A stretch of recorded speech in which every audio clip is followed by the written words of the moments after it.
Hi, iching inaw may taysa ngasi ay noy da question ama hange. Kari gino Manipur kai biyaro eh. Kari gino Manipur tangkai tabi yaro heri sebo. Kari gino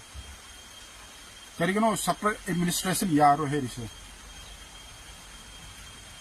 Nakchin kat tana Manipur kai biyaro di haye. Tau thorak pa thabak sinade. Mi halaga dum laiba. Sida kamana khoi leibine gani mai tai kuki naga pangan akhoi kamana pulam dan leimin na kadrawa hauji ki handak ki kuki mai tai gi lanse noi na hawe haire gadi noi muk sawune adabu achumane that tree made a peace rally chakadaba me the noy na kaligno disturb to reason. It's just a peace rally. Sida kaligno no na isaw sara ise. Psychorom da su yango isama yaw bune. Ay psychorom se ay matamu da death 2 ne. Death 1 da ay se infant la death 2 da ay se cycle chakadaba ne. Adabo noy ge yumnam khunau haibra pukhau haibra maduda noy na karigino kuki sing loina phajali siri adabo hauno bro akhode peace ke hemne peace rally not for war rally nate aduda noy na haujalaga amuk noy na kuki sing na lan hawe se itini nausa kuki na lan haudre maitai lipun arambai tengol kokomi noi na natro war lautho ise noi na natro war lautho ise noi na we declare war against the kuki hedise noi lup natro lup ahumdo akona lautho pro aduga noi na news channel adu ada yam na kanu atawene kuki are attacking the Maites innocent village kaina kuki se boundary dagi mapan thok tabne makre bunker sembo madu dagi mapan su thok tabne noi na hanjana la hanjana kap kona attacking to dreamne we are playing the role of defense still. You should know that. Aduka noy na Manipur kai biyaro. Noy ki slogan to kauraba. Kamana lay binagini. Manipur da cookies tumna hat kadabani hairega maita gari da thau maita lau larega madu da kamana Manipur kai biyaro hey no. Angak pani noy. Sarkar su noy gini 40 MLS noigini howzik power 4 months sure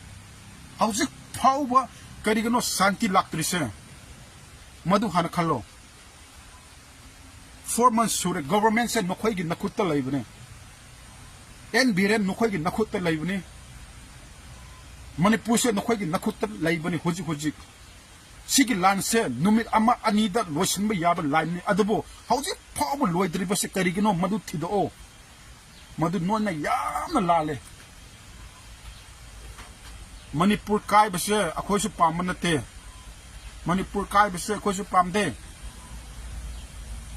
adubo noina nachin khattana Manipur kai bi yaro herega noina arambai matai lipun kokomina hanjin na kuki gi khunda laaga kapka dum lairise karigino aduga news tana kuki are attacking innocent Maitai kaina Kuki militant amuk ka haibidana Kuki terrorists are attacking Maitai innocent village kaina noina lakpa na tro kapa howzik ki ngarang nahan gi news to yango that 5 to talk about news to ngasi that 6 ra am oigini kokomi gi announcement do yango kokomi na nampu da chusan pu rom gi Assam Rafal gi bunker thugarega Bangla da nampu na chakada mani haiba adu phausu adu phausu hairi madu da mi kya sir kani koko mi gi luching basing ai noi da haige tha gari din nang naksa thau do na na sunupa thau naksa nupa thau na sunupa thau kari gono innocent gi mi do noi na injan laga sina ba gi lambi da thari do kuki sing se masa masa gi laifam da adum village gai tawra ga laibane noi laktra ga di nong me kam na roi sangsar na khang mane noi gi mi asi ba myam se try de gi sie kuki gi khun da si ba khatane nona la aga ka pa ga akhona am khan ba da am ani dum si bi gi wane kuki sing in phanda si bro kuki sing kuki gi volunteer sing do in phanda la aga noi ka pro oi da ba pa da ba ngang no aduga innocent praja sing maitai lipun arambai kokomi moi gi population de gi henadi innocent maitai ichi now noi ne hen mani noi na su confirm to e housing power kari no president rule PR chat na drise madu hana khanbio adu khat natte housing power tha mari phajal la e housing power kari no Biren na solution proper ngam drise Biren se maitai Manipur ki maitai aseng mi natabane katsada ki laaga Manipur da rasniti tori ne aina hening made noi gi Manipur sida Manipur maitai aseng ma macha laitrabo chief minister pai na ba katsada ki mi atopa lamdai kau ga pahaliro madam mi na kari atihas kari story kari history khangadro Congress ki matam da sumaina lances laktari bane aduga noina akwa da blame tawri se pre plan na hebe se haigno oi thok ta wari ne war declare su noina tawba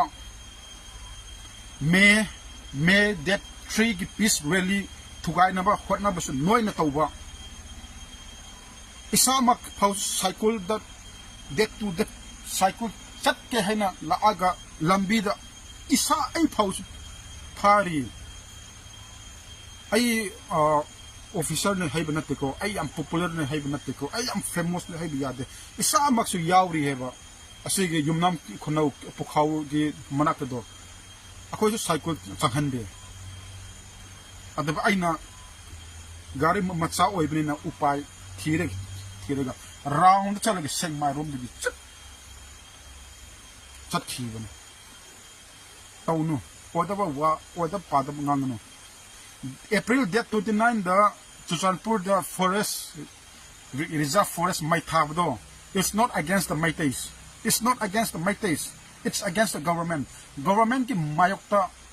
tawne reserve forest se noi gi natte ko adu da noi ne isau sanu reserve forest se noi gi natte reserve forest government gine aduna government da akhona ningai tawine noida natte noina kari no adugi irang dum sar ise natraga reserve forest mem se noigine hay no lawrabo natte yam henjaleba ngang roi ge na leibane debo noise yam henjale noina hairi se kari no hariga FIR pan bai se yam hai noina yam hai numil man noi Manipur yengo noi football ka kanda noi gi team na ngam der kanda angam mi da FRR amuk palakani si mo diskoy dermne nateva yam nungaite aduga yam power legendary singer tapta haibse aina yam respect over mi mane magi isai su aina yam tai adubo kuki gi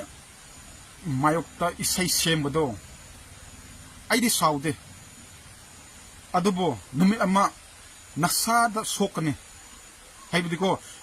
cookie sing nang hat kani adu ada tawni haibana tiko numit ama nasana thanda ningam daba numit ama lakani karigino ina asi isay sem ni sayna ningam daba ama lakani isay sakpa haye haraga pang sem ga pang sak to nate niyom kalakar gi niyom ama leibane adu niyom kalakar gi niyom do nga aga chalo isorna chandigini you will be blessed nangi kalakar nangi isay sakpa haiba sur pajarba madudo lana sijanengano isay sakito bamina isay sao film tawgito bamina film tawro bor sanagito bamina bor sanaro maduda cookie naga pangan harga laigano aduga KKL Kanglapak Tanbaluk mamang dadin noyam ngang dai mai tay pangan se refugee ni ga yam hairam dai sigi cookie ga mai tay lan tawdringai da handak ti keri tawre ha